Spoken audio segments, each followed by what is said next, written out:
հետախուզության ծառայությունը այստեղ արտաքին հետախուզության փաստացի ինչ որ առումով կարող է նաև դա նկատի ունի, որ արտաքին ուժերի կողմից աջակցված ուժեր են ակտիվացել այստեղ, մենք զուգահեռ դրա տեսնում ենք իհարկե Արշակ Կարապետյանը, որը շարունակում է սպառնալիքներ սպառնալ Հայաստանին եւ այլն, եւ տեսնում ենք այստեղ տեսեք կարևոր է նշված, որ հայրենասիրական եւ ուրեմն միևնույն ժամանակ երիտասարդության եւ ակտիվիստական խմբերին թիրախավորող տարբեր ակտիվություններ։ Ես ուզում եմ հիշեմ ուղղակի ձեր հետ միասին, թե ովքեր են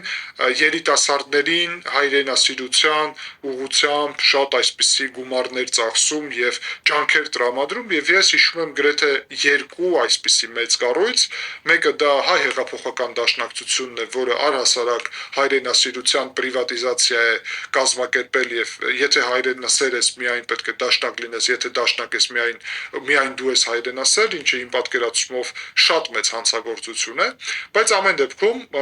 դաշնակցության այդ երիտասարդական կենտրոնները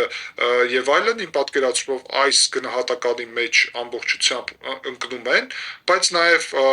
գործակալական ցանցի մասին, որ խոսում ենք եւ ակտիվիստների մասին, չպետք է մոռանանք այդպես կոչված մեր ձևով շարժումը, իմ պատկերացումով առնվազն այս գնահատականները